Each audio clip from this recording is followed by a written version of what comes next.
Sentar.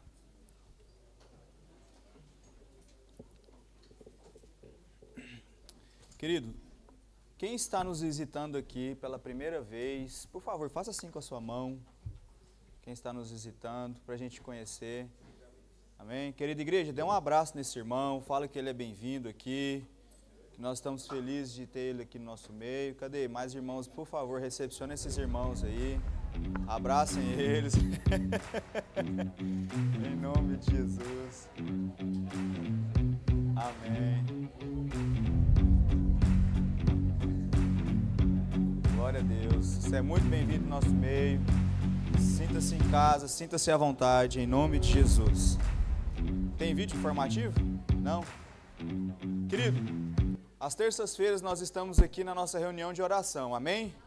Às 7 horas eu quero te convidar, venha fazer parte, nós estamos aqui, nós estamos separando homens e mulheres para que a gente fale uma linguagem mais assertiva, de uma forma mais produtiva, né, em relação à linguagem para os homens e para as mulheres. Tem sido uma bênção, Deus tem feito no nosso meio, e eu quero te convidar para que você que não veio ainda, venha, faça parte e você sentir a presença de Deus e o mover de Deus na sua vida, amém?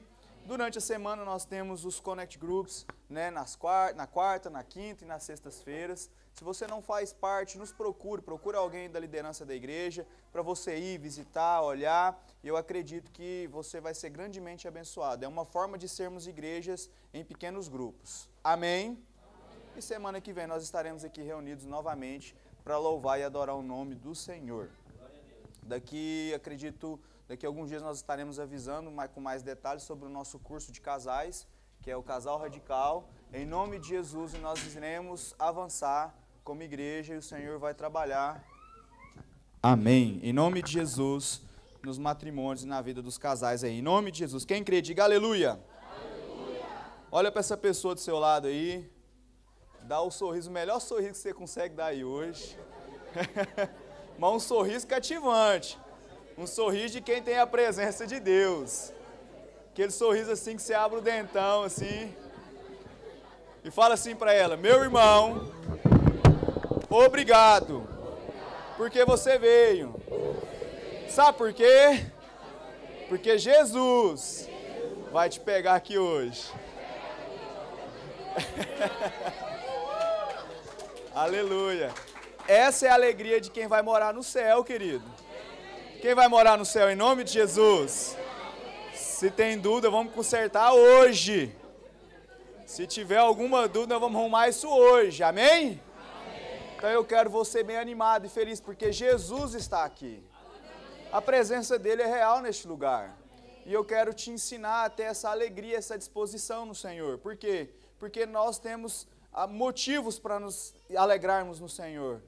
Só o fato de estarmos vivos já é suficientemente motivo de nós nos alegrarmos e sermos gratos, porque o Senhor é bom todo o tempo. Amém? Amém. Abra sua Bíblia aí em Mateus capítulo 13. Então eu sei que todo mundo está animado, então eu posso ir até meia-noite hoje tranquilo. Não posso? Amém. Tem uns corajosos aí.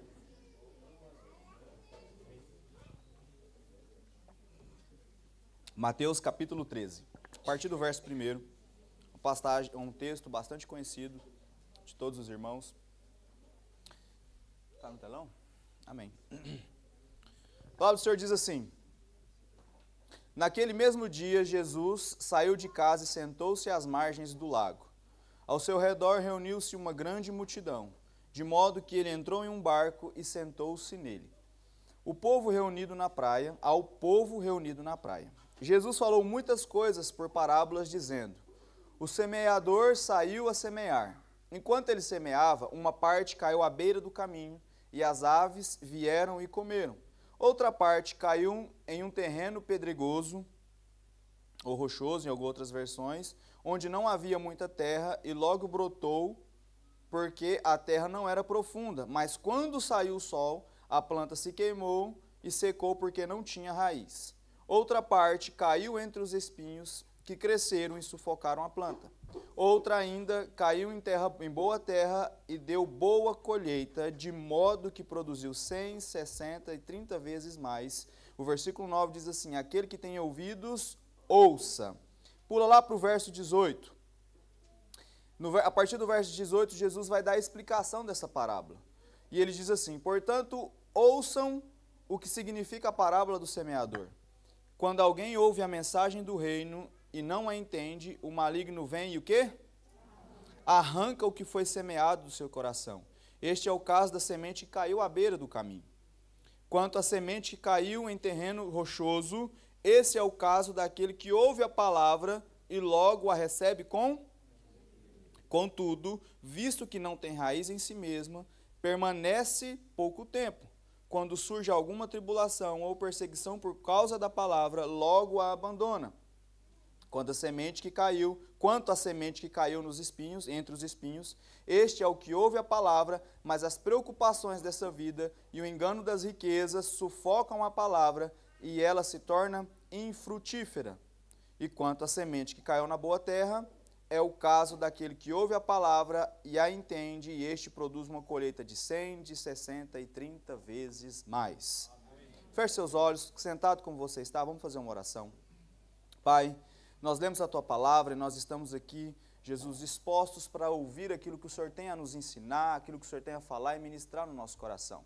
Pai amado, em nome de Jesus, que toda distração, toda preocupação, Pai amado, caia agora por terra e que nós possamos abrir os nossos corações, os nossos ouvidos para ouvir aquilo que o Senhor tem a ministrar e aquilo que o Senhor tem a falar no nosso meio e para o nosso povo. Em nome de Jesus, quem crê dá um amém bem forte aí. Amém. Aí, agora sim, eu fiquei feliz agora.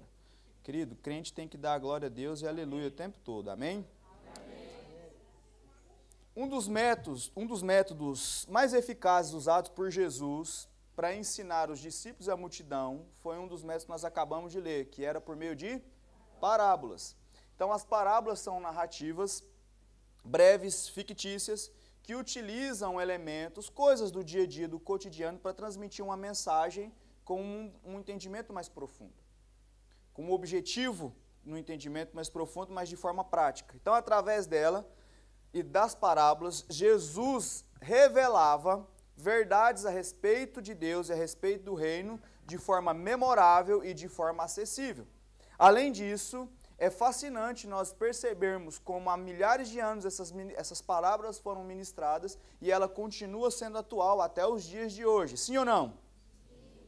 Então, essa parábola não apenas nos convida a refletir sobre a maneira como nós recebemos a palavra de Deus no nosso coração, mas também nos desafia a pensar que tipo de solo eu e você somos.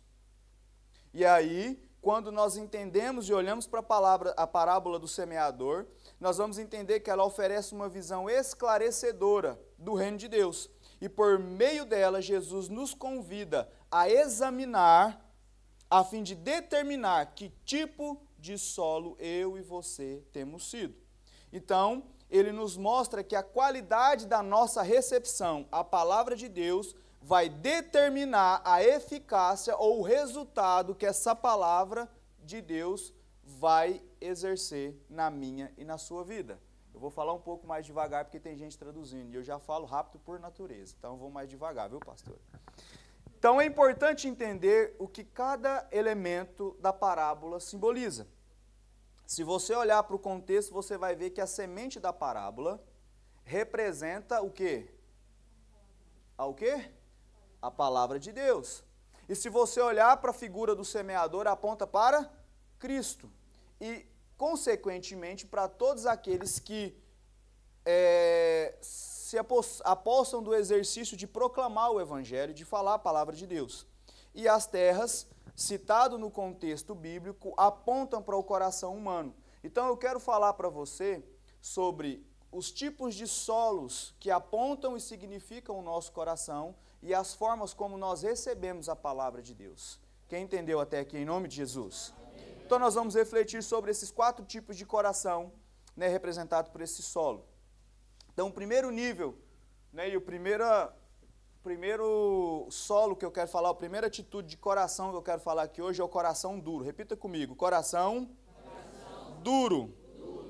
Então, no capítulo 13, a partir do verso 4, nós vamos ver que o caminho desse coração duro é onde a semente não frutifica. Se você olhar para a sua palavra aí, você vai ver que ele falava, enquanto ele semeava, uma parte caiu à beira do caminho e as aves vieram e comeram. E lá no versículo 19, ele vem e dá a explicação dessa passagem que ele fala. Porque ele diz que é quando alguém ouve a mensagem do reino e não entende, o maligno vem e arranca o que foi semeado em seu coração. Esse é o caso da semente que caiu à beira do caminho. Queridos, é fácil perceber e é fácil ver como um coração endurecido pode atrapalhar a capacidade, a percepção de uma pessoa entender e compreender a voz de Deus. Eu vou repetir para que você entenda. É muito fácil perceber uma pessoa que está com o coração endurecido, a dificuldade que você nota e percebe dela não conseguir compreender aquilo que o Senhor está falando. E aqui você vai ver, dentro do contexto dessa parábola, que ela não entende e logo o diabo arranca a semente que foi lançada no seu coração. E nós precisamos entender que uma das coisas que faz o meu coração e o seu coração se endurecer é o pecado. Porque o pecado nos conduz para um caminho onde o nosso coração se torna obstinado. E corações endurecidos, especialmente por uma prática, um pecado contínuo, vai fazer com que essa pessoa, não abandonando essa prática, ela vai começar a criar uma teologia própria para ela se sentir o quê? Confortável em seus erros e em suas falhas. Consequentemente, vai tornar difícil ela sair desse ciclo de pecado, onde o seu coração é endurecido, aonde a palavra de Deus não tem tanto efeito, porque o coração e a mente está cauterizada por conta de um erro, e por conta de uma ideologia, por conta de um estilo de vida. Quem está entendendo? Então, é notório e muito comum você ver pessoas que vão abrindo mão de certos princípios e verdades bíblicas à luz das suas vontades e seus desejos, e essas pessoas começam a viver de uma forma intensificada aquilo que a Bíblia diz que é contrário àquilo que não deveria. E logo você vê essas pessoas tendo dificuldade de discernir entre o certo e o errado, coisas que são básicas no nosso coração para aqueles que recebem a palavra de Deus e têm o Espírito Santo. Então, as Escrituras deixam claro que se eu continuar a me envolver incansavelmente no pecado, vai chegar um momento em que Deus vai me entregar a minha mente degradada e vai me deixar viver do meu modo e do meu jeito. Quem entende isso em nome de Jesus? Então, a primeira lição que nós aprendemos é que um coração endurecido, ele não se deixa semeado pela palavra de Deus. A palavra de Deus, ela bate a porta do nosso coração, mas por a gente estar indiferente, insensível à voz de Deus, Satanás consegue roubar do nosso coração essa mensagem. Mas saindo do ponto de partida do pecado, outras coisas que podem endurecer o nosso coração, que a Bíblia fala também, que é o orgulho. O orgulho pode facilmente fazer com que o meu coração ele seja levado pelo engano e eu endureça o meu coração. Tente reconciliar com a pessoa que está com o coração duro e ela tem um preconceito ao seu respeito. Dificilmente você vai alcançar o coração dessa pessoa para uma reconciliação. Sim ou não?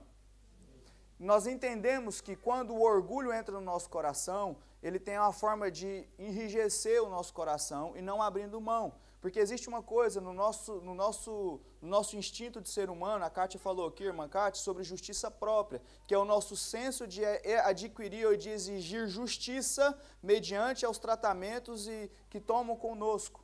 E a gente tem a mania de se vitimizar e achar que tudo é injustiça. Mas a verdade é que o orgulho faz com que eu me ache melhor do que alguém, querendo ser tratado de uma forma que eu acho que eu deveria ser tratado. Isso faz com que o meu coração se feche, não só para pessoas, mas para a palavra de Deus ser ministrada ao meu coração. Outra coisa que nós podemos olhar no contexto das nossas vidas, que traz um endurecimento no nosso coração, são ressentimentos. Ressentimentos faz com que o meu e o seu coração não se abra para aquilo que Deus quer fazer nas nossas vidas. Então, é como se eu não me fechasse para o novo de Deus. Então, nós temos aqui o primeiro solo, o solo duro. O solo duro é um coração endurecido, que não se abre e não deixa que a palavra de Deus seja semeada, porque Satanás vem e rouba essa mensagem. Para exemplificar o que eu estou falando, muitas das pessoas sabem qual é o caminho, entendem qual é a posição, mas alguma coisa o inimigo começa a soprar na sua mente, na sua cabeça, e ele consegue tirar tudo aquilo que a palavra de Deus tem um poder de nutrir as nossas vidas. É triste porque vai vivendo um ciclo e aonde essa pessoa vai vivendo um nível de ruína por causa de um coração que está endurecido. Quem entendeu até aqui? Em nome de Jesus. O segundo coração que eu quero falar hoje é um coração superficial. Prometo que eu não demorarei hoje. Quero ser bem prático e bem rápido. Um coração superficial é a semente que brota rapidamente, mas ela não se firma. No verso 5 e 6 diz assim: outra parte caiu no terreno rochoso, onde não havia muita terra, e logo brotou, porque a terra não era profunda. Então ele brotou rápido porque não era profunda. Mas por conta disso, quando saiu o sol, a planta se queimou, ela secou porque não tinha... Repita comigo, não tinha... E aí Jesus fala, quando a semente que cai no terreno rochoso, esse é o caso daquele que ouve a palavra de Deus, logo recebe com alegria.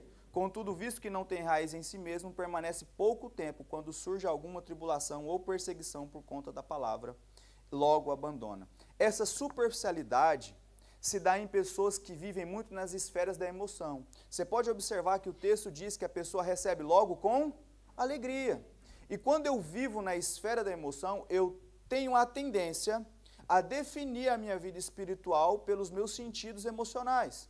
E aí, quando uma pessoa ela se sente motivada ou animada, ela está bem com Deus. O problema é quando no outro dia ela não está animada e não está feliz.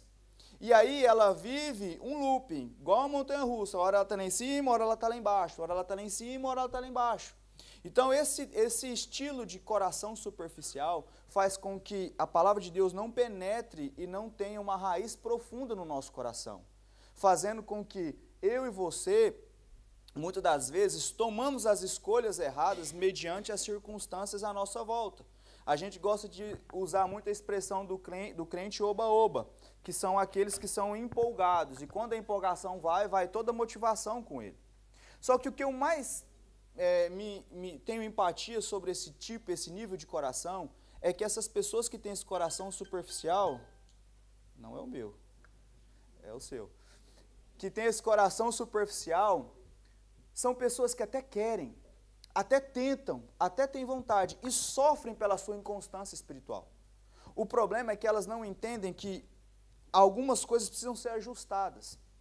E quando ela tem a oportunidade de transpassar essa dificuldade, ela não se opõe, ela logo abandona. O problema é a decisão que nós precisamos tomar, mediante a circunstância. Então, quando eu encontro o dia mal, quando o texto fala da tribulação ou uma perseguição por conta da palavra, eu não simplesmente abandono, eu preciso tomar uma decisão e falar, eu preciso passar para a próxima etapa. E aí o meu coração ele precisa ser fundamentado, e a palavra de Deus precisa ter raiz, porque eu só vou ter sustento no dia mal se o meu coração estiver enraizado na verdade que é Cristo. E quando isso não acontece, nós sofremos muito, porque um coração superficial, ele constantemente vai se ver numa inconstância. Numa semana ele está bem, mas na outra semana ele se sente a pior pessoa do mundo, ele se sente espiritualmente fraco. Numa semana ele acha que ele pode vencer um leão, na outra ele não pode olhar uma barata. Essa superficialidade faz com que essa inconstância gere em nós uma fraqueza espiritual. E aí chega um momento que muitas pessoas honestas acabam desistindo de tentar, porque acham que não vão conseguir vencer. É verdade ou não é, igreja? É verdade ou não é? Então, essa superficialidade faz com que eu tenha uma fé rasa. Então, o texto diz que essa dificuldade, essa perseguição, faz com que a pessoa logo abandone aquilo que ela começou a ser ensinada e ser direcionada. É comum você ver pessoas que estão vindo para a igreja, e aí, às vezes, os amigos fazem algumas brincadeiras ou alguma pressão. Ah, então quer dizer que agora você está indo para a igreja. Quer dizer que agora você está querendo mudar de vida. Quando ele começa a receber esse nível de pressão, que é pouco, a meu ver, né? Você vê pessoas abandonando. Não, que isso, eu estou indo lá só para ver como é que é, mas eu ainda sou o mesmo, e não sei o quê. Começa a querer uma justificativa que não existe. Querido, deixa eu te falar, não existe vida sem Jesus. E qualquer vida que eu quiser construir, que eu tiver a falta de sabedoria de querer construir sem Cristo, é uma falsa ilusão de uma realidade que uma hora vai desmoronar. Então a superficialidade desse coração faz com que muitas vezes as coisas elas não entram numa outra dimensão. E a pessoa sofre, nós sofremos. Então nós temos que sair desse nível emocional, esse nível da vontade, porque qual é o problema de nós servirmos a Deus no nível da vontade? O problema é o seguinte, que no dia que eu estou com vontade, está ok, e o dia que eu não estiver com vontade? Mas a palavra do Senhor não fala que eu tenho que servir quando eu estiver com vontade. O Senhor fala, quem quiser me seguir, tome a sua cruz, negue a si mesmo e... Ele está falando, quando eu estiver com vontade, quando eu sentir aquele negocinho de querer ir, aí eu vou. Não, não é isso. Ser cristão e ser discípulo de Cristo é abrir mão das nossas vontades. E isso nós vamos abrindo mão de um coração superficial. Quem está entendendo, diga glória a Deus. Aleluia pela sua vida. O terceiro coração que eu quero falar aqui hoje é o coração espinhoso, que é a semente sufocada pelos cuidados desse mundo.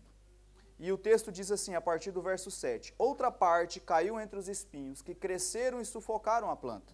Quanto à semente que caiu entre os espinhos, este é o que ouve a palavra, mas as preocupações dessa vida, o engano das riquezas, sufocam a palavra e ela se torna o quê? Infrutífera. Ela não frutifica. Então, os espinhos que sufocam o nosso coração são as coisas que sufocam a palavra de Deus em nós.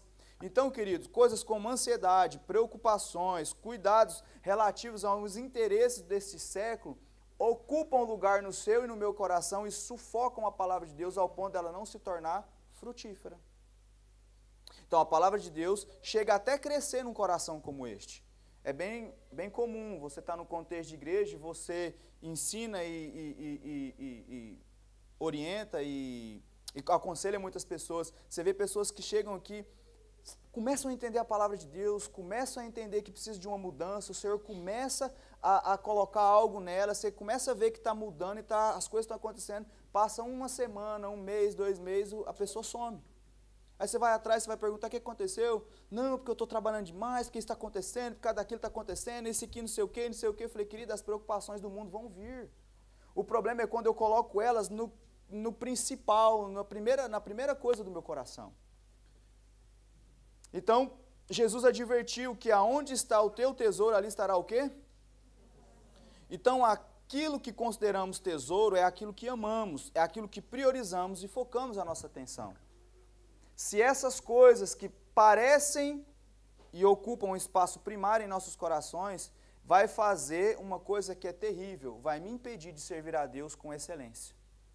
Porque o meu coração não pode ser dividido. Lembra que o Senhor fala, ninguém pode servir a dois? Porque há de agradar um e desagradar? O seu coração não tem espaço para 2 senhores.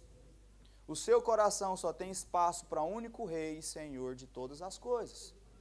Porque quando eu olho para esse contexto dessa parábola e eu olho para Mateus 6, eu vejo o oposto das atitudes. Porque Jesus vai falar lá em Mateus capítulo 6, a partir do verso 19, Jesus fala, não acumule para vocês tesouro nesta terra, onde a traça e a ferrugem destrói e onde os ladrões arrombam e furtam.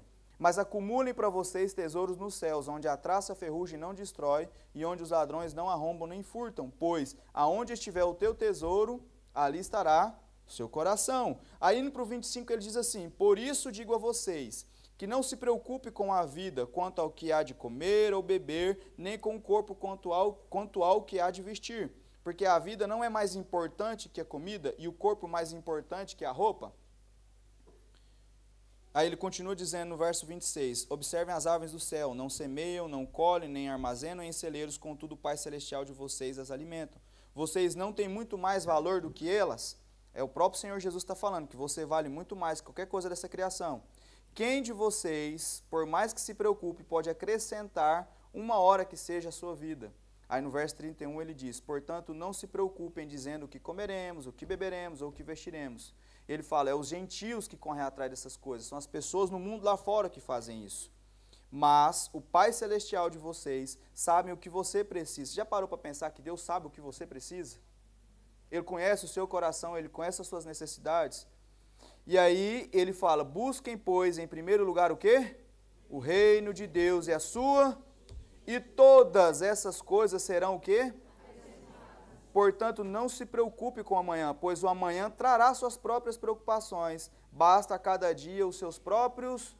Se eu e você praticarmos isso, nós encerramos com o problema da ansiedade. Porque a nossa ansiedade é fruto de uma preocupação com o amanhã. Ele nem chegou ainda. E aí o Senhor está te ensinando, viva o hoje, viva o presente, mas aprenda a estabelecer que o Senhor e o reino de Deus tem que ser primazia na sua vida. Porque o problema, e Jesus não está dizendo que eu e você não devemos trabalhar, não devemos prosperar, não devemos enriquecer. Não é esse o ensinamento de Jesus. O que o Senhor está falando é que quando eu coloco essas coisas como primeiro lugar no meu coração, o resultado é morte. O resultado é problema. O problema é a inversão de valor. Deus está falando, primeiro busque a mim, primeiro a minha presença, primeiro aquilo que eu sou na sua vida. E essas outras coisas eu vou acrescentar porque eu sou bom e eu quero te dar. O problema é quando a gente negligencia a presença de Deus para viver as outras coisas. E aí, é o que a gente está cansado de acompanhar e de ver. Que todas as vezes que eu inverto a prioridade do meu coração, o resultado é uma vida de incerteza, de angústia, de ansiedade e a mentira do estresse. E aí, se você vê alguém estressado por aí, você já pode falar para ele, cutuca ele aí e fala assim, abra os seus olhos, volta os seus olhos para o Senhor. Nós precisamos aprender a confiar e descansar em quem o Senhor é. O Senhor tem falado muito sobre isso dessas semanas. Então nós precisamos entender que a nossa vida não se baseia somente no que nós queremos nessa terra. Deixa eu te falar algo. Comparado com a eternidade, viver aqui nessa terra 80, 90, 100, 110 anos é nada perto do que a eternidade. Então, a Bíblia fala que nós estamos aqui de passagem mesmo. É a mesma coisa de eu chegar aqui e passar correndo aqui, essa aqui é a nossa vida. Porque a eternidade é algo que eu e você nós não conseguimos mensurar, porque está fora da questão do tempo. Está fora da questão daquilo que eu e você possamos imaginar ou mensurar. Mas o que eu quero que você entenda é que Jesus está falando, quando você for buscar alguma coisa, da mesma forma que às vezes nós valorizamos o que é terreno, o que é financeiro nessa terra, porque isso a gente valoriza muito, você precisa entender que tudo isso vai ter um fim e vai acabar. Mas nós precisamos entender que nós precisamos acumular tesouros no céu, porque lá vai viver uma vida de eternidade, não tem mais fim. Em nome de Jesus, amém? Então nós precisamos entender isso, que o resultado da nossa vida hoje são as escolhas, as decisões que nós fazemos hoje. Então o que você vai viver daqui 10 anos é o que você faz hoje. Nós precisamos entender que o nosso coração é um solo, onde a palavra de Deus precisa ser semeada e frutificada. E muitas das vezes nós não percebemos que esses são estágios da nossa vida. Eu estava reparando, eu estava orando, eu chorando na presença de Deus hoje, e eu pude me perceber que eu já passei e passo muitas das vezes pelos 4 terrenos. Às vezes o coração endurece, às vezes está superficial em alguma coisa que o Senhor quer ensinar, às vezes eu estou preocupado com alguma coisa sobre essa terra, mas tem outras vezes que o Senhor vem e traz uma revelação e há uma frutificação e uma mudança de comportamento. Sabe por quê, querido? Deus quer te aperfeiçoar. Deus quer moldar o seu caráter e a sua vida. E para isso, o nosso coração é parte importantíssima e fundamental dessa mudança. Porque um homem que não quer se deixar ser moldado, ele nunca vai ser moldado. Um homem ou uma mulher que não se deixa ser trabalhado pelo Senhor, ele nunca vai ser trabalhado. Porque o nosso coração é o convite para aquilo que Deus vai fazer. E por último, nós temos o terreno que é o coração ensinável, que é a semente que frutifica abundantemente. Não só frutifica, ela frutifica abundantemente. Então, o texto diz assim, outra ainda caiu em boa terra e deu-lhe boa colheita, de modo que produziu 100, 60 e 30 vezes mais. Então, aquele que tem ouvidos, o quê? Ouça. O Senhor está falando, se você tem ouvido, ouça o que eu estou te falando. Quanto à semente que caiu em boa terra, é o caso daquele que ouve a palavra e a entende, e este produz uma colheita 100, 60 e 30 vezes mais.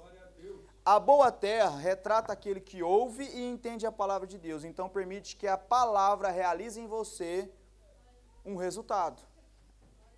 Então, se você entende isso, você vai compreender que um coração ensinável é um coração de uma pessoa humilde, que tem a atitude de ouvir e aprender. Se você ir para um outro texto, você vai lá para 2 Timóteo, você vai ver que nós estamos falando da palavra, a semente é a palavra. Lá em 2 Timóteo, capítulo 3, a partir do verso 16, diz assim: toda a escritura é inspirada por e útil para 4 coisas: ensino, repreensão, correção e instrução. Olha o que o texto diz: toda a escritura, até uma vírgula de Deus tem poder para falar comigo e com você.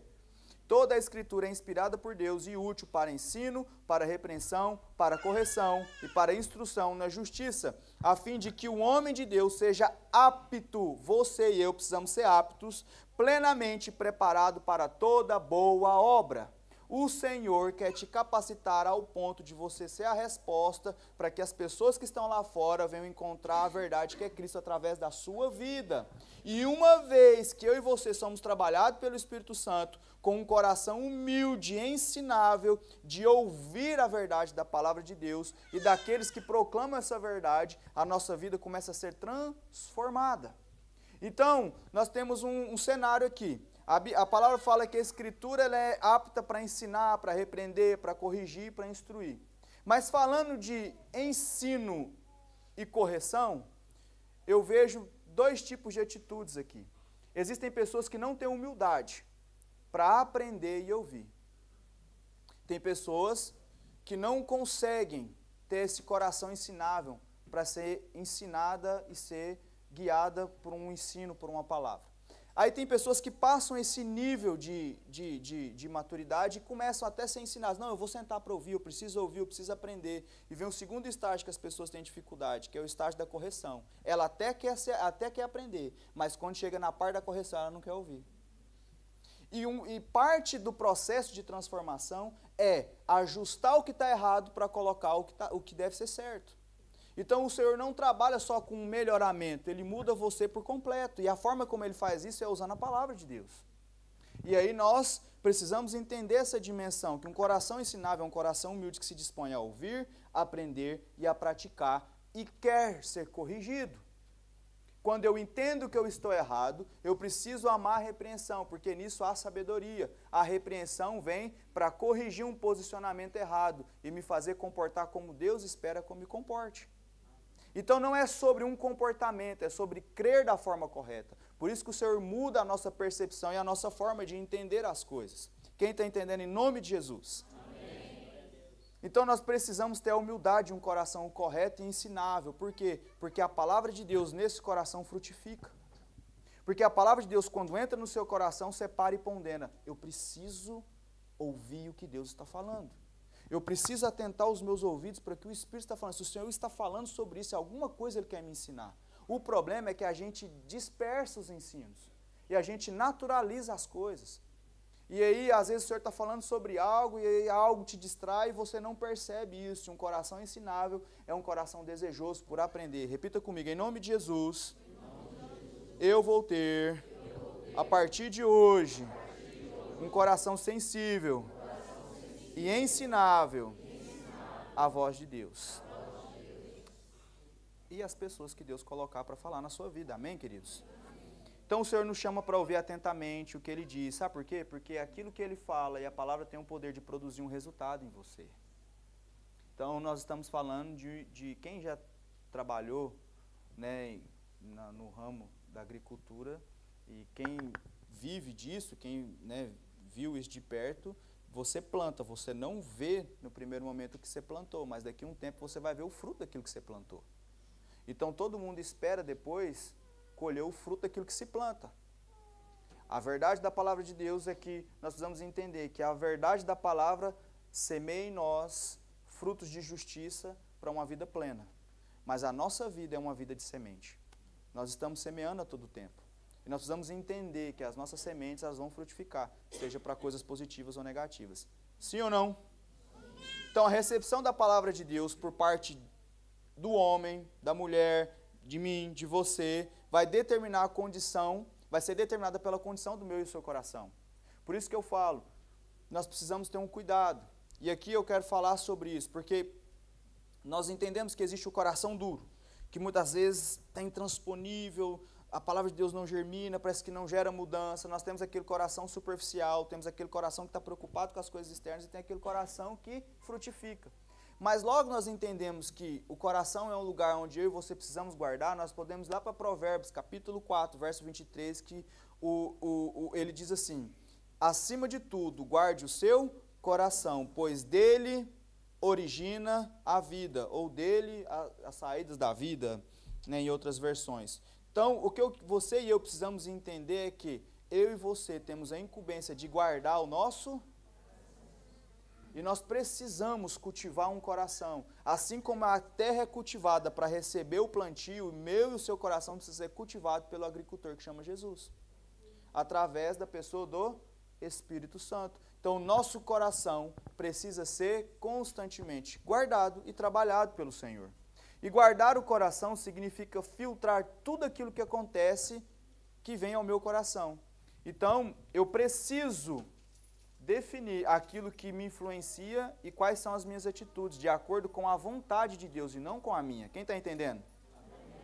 Então, guardar o coração de quê? Eu e você precisamos guardar o nosso coração de perigos, de algumas coisas que podem acontecer. Por exemplo, a influência externa. Muitas coisas no mundo podem atacar e contaminar o nosso coração, deixando ele fraco e doente. A Bíblia fala que as más conversações corrompem os bons. Nós temos que tomar cuidado com quem a gente anda. O Evangelho é para que eu influencie todo tipo de pessoa, mas sobre a influência sobre mim eu não posso andar com qualquer pessoa. E se eu ainda não tenho maturidade para andar com pessoas que me influenciam para coisas erradas, eu preciso mudar minhas atitudes e o meu comportamento e as minhas amizades, as minhas companhias. Por quê? Porque uma vez que uma conversação errada começa a acontecer, o meu coração começa a ganhar espaço nisso. E a verdade é que o amor de Deus tem que ganhar forma em mim e você. E a gente tem que se esvaziar de tudo que nós somos para que Ele se encha em mim e você. Quem entende isso em nome de Jesus? Então, quando eu guardo o meu coração, eu guardo o meu coração das pessoas que eu sei que não professam a mesma fé e eu preciso não entregar o meu coração para elas, não deixar ter um nível de influência. Eu guardo o meu coração nos ambientes que eu ando. Eu preciso tomar cuidado nos ambientes, nos lugares que eu ando, nos lugares que eu vou, porque o meu coração tende a ser tendencioso e ir para lugares que não é a vontade de Deus. Por isso que muitas pessoas ficam fracas, doentes. Nós precisamos guardar o nosso coração de mentiras, mentiras disfarçadas de verdades que distorcem a palavra de Deus. Ah, você tem que fazer aquilo que te faz feliz. Já ouviu essa frase? Ou sou eu que já ouvi isso? É? Tentações, convites para pecar, convites para ir para lugares que não é a vontade de Deus, crueldade, quando alguém machuca ou faz algo com alguém, ou fala sobre alguém. A gente fala muito sobre falar mal de pessoas, e às vezes a gente acha que falar mal de pessoas é algo inofensivo. Não é. Falar mal de pessoas é eu me torno um assassino. Por quê, Juliano? Porque eu assassino alguém no coração de outro.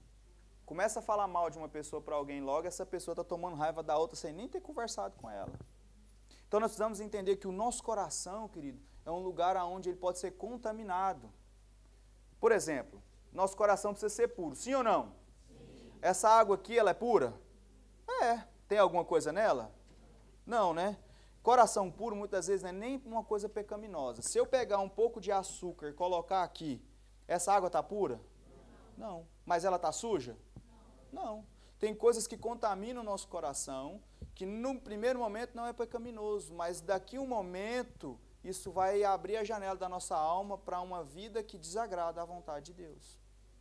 Isso se torna... Sabe o que é o problema quando nós não cuidamos do nosso coração, querido? É que nós nos tornamos refém das nossas escolhas. Nós tornamos reféns das nossas vontades. E isso é preocupante. Quem entende isso em nome de Jesus? Só que Deus nos dá armas para guardar o nosso coração. Então a primeira arma é a verdade, que é a palavra de Deus, que revela toda mentira. Nós vamos cultivar essa verdade no nosso coração. Uma coisa que Deus faz comigo, com você, Ele liberou sobre mim, sobre você, o domínio próprio, que vem do prazer de agradar a Deus mais do que o mundo e obedecer à vontade de Deus. O Senhor também nos deu a possibilidade de amar e perdoar, para que o nosso coração não seja contaminado com a raiva e o ressentimento. Nós precisamos guardar o nosso coração de pensamentos internos. A nossa mente é um campo de batalha e diversas vezes durante o seu dia vem pensamentos intrusivos na sua cabeça. Vem ou não vem? Você precisa guardar o seu coração. Você precisa guardar ele para que você não venha ser contaminado e cativo dos seus pensamentos e desejos. Você precisa entender que esses pensamentos precisam ser anulados. Você tem o poder de falar, isso não vai contaminar o meu coração. E você precisa entender isso. Então você também precisa proteger o que é bom. Proteger o que é bom é cultivar o seu coração baseado no que a palavra diz. Então você tem que encher o seu coração daquilo que a palavra está dizendo. Quando nós enchemos o nosso coração da verdade da palavra, a nossa vida muda. E a nossa vida é transformada. Quem entende isso em nome de Jesus? Amém. Então a parábola do semeador, para que eu possa encerrar agora, você ficar de pé. Pode ficar de pé.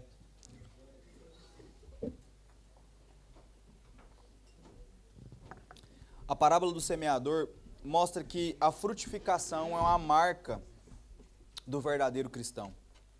Todo genuíno discípulo de Jesus Cristo necessariamente precisa frutificar para a glória de Deus. O próprio Jesus fala claramente disso na alegoria da videira e dos ramos, lá em João 15, depois você lê na sua casa. Só que o grau de frutificação não é igual. Uns produzem 100 por 1, outros 60 e outros 30. E eu quero que você entenda que está tudo bem com isso. Porque às vezes a gente tem como manias, tem uma mania terrível no ser humano, é a mania de comparação. De comparar a frutificação de um, o crescimento de outro. Querido, você não está aqui para olhar a história do outro, você está aqui para desenhar a sua história junto com o Senhor. O Senhor quer escrever a sua história. E qual que é a parte que te cabe? É a fé. Porque a sua fé é a resposta daquilo que Deus fala a seu respeito. A fé é a forma que Deus te entregou para você acreditar ou não acreditar naquilo que Deus quer fazer. Então o Senhor nos chama para frutificar. O Senhor quer mudar o estágio do seu coração aqui hoje. Quem entende isso em nome de Jesus? Porque em algum momento, querido, você já se deparou com algum nível de solo desse no seu coração. Em algum momento, você já se pegou em alguma dessas realidades. Todos nós. Mas nós precisamos entender a seriedade que é guardar o nosso coração. Sabe por quê? A Bíblia fala que melhor não é o começo, mas é o fim. Porque tem pessoas que começam até bem, mas do meio para o fim da jornada, eles começam a se perder. Sabe por quê? Porque quando eu olho para Jesus sendo tentado no deserto, e o diabo tenta Jesus e vem com argumentos, Jesus responde ele com a palavra, e essa tem que ser a nossa atitude. Lá no texto diz assim, e ele sai da presença de Deus esperando o momento oportuno para voltar. O diabo ele não cansa de fazer o que ele quer fazer, quer matar, roubar, e a forma mais eficaz que ele vai fazer isso é atingindo o seu coração. Porque uma vez que ele atinge o seu coração, a palavra de Deus perde o poder sobre você. E uma vez que o poder da palavra de Deus perde o poder, o efeito sobre mim, o meu coração vai ficando fraco e doente. E eu não vou conseguindo ter a resposta certa diante das circunstâncias, das situações. Quem entende isso em nome de Jesus? Põe a mão sobre o seu coração aí, querido. O louvor vai cantar essa música, vai ministrar.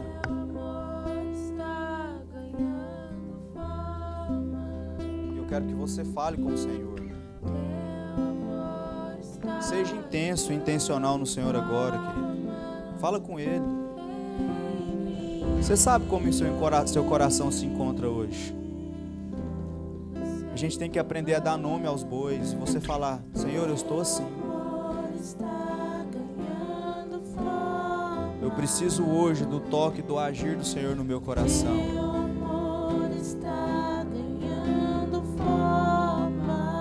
O Senhor quer mudar a sua realidade hoje, querido.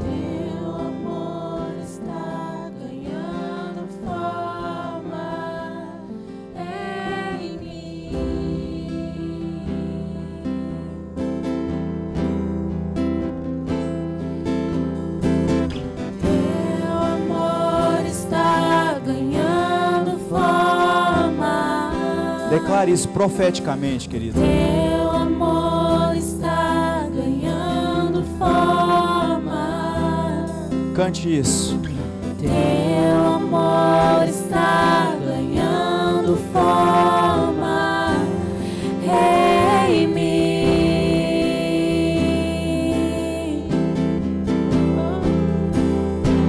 E eu vou. É a sua oportunidade de esvaziar o seu coração agora.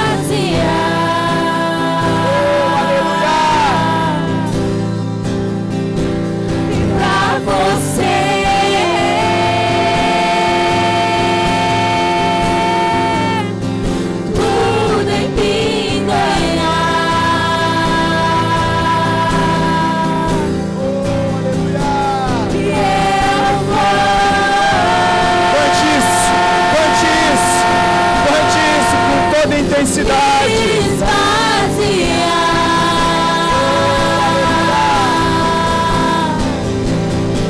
E pra você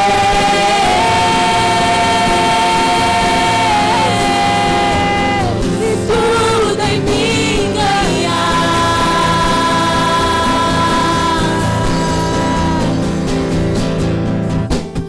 Teu amor está ganhando forma. Teu amor está ganhando forma. Querido, continue com seus olhos fechados. O Espírito Santo está aqui. Enquanto você está cantando essa canção, o Espírito Santo está entrando no seu coração aí agora, querido. O Espírito Santo vai começar a mexer no seu interior.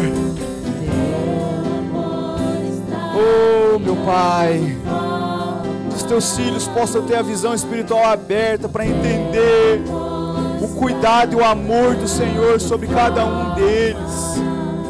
Oh, Jesus.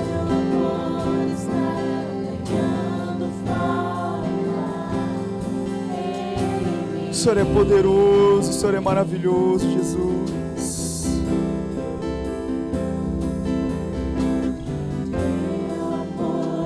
Querido, eu não ia fazer isso, mas eu estou sendo incomodado. Quem quer vir aqui à frente e receber uma oração que você quer hoje em nome de Jesus, que o seu coração seja um coração ensinável, em nome de Jesus. Se você quer, vem aqui à frente, eu quero orar por você.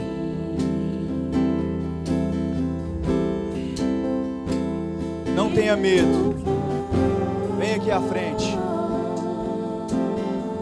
Em nome de Jesus, os líderes vão me ajudar aqui. Todos vocês que querem ter um coração guardado no Senhor, vem aqui à frente agora. Os líderes, por favor, me ajudem aqui. Quem estiver no ministério aí, por favor, desça, se puder me ajudar.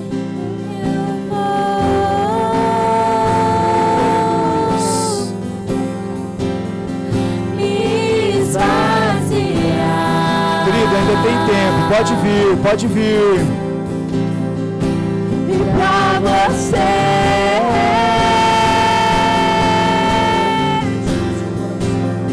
tudo em mim ganhar.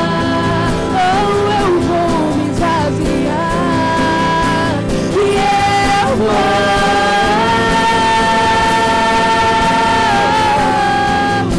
e me esvaziar pra você reinar. E pra você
pois tudo que eu sou, o que eu quero ser, que eu planejo ser, pertence a ti, só a ti, Deus. Pois tudo que eu sou, o que eu quero ser, que eu planejo ser, pertence a ti, só a ti, Deus. E meu coração te pertence, meu coração te pertence, meu coração te pertence, meu coração te pertence. Faz de novo, faz de novo, o teu povo clama-te mais uma vez. De novo, faz de novo, o teu povo clama-te mais uma vez. De novo, Cante isso, igreja. Cante isso, parado, cante isso. Cante isso. clama-te mais uma vez. De novo, faz de novo, o teu povo clama-te. O que dizer, o que fazer quando ele vem aqui? Mais que ser bem-vindos, nós te desejamos.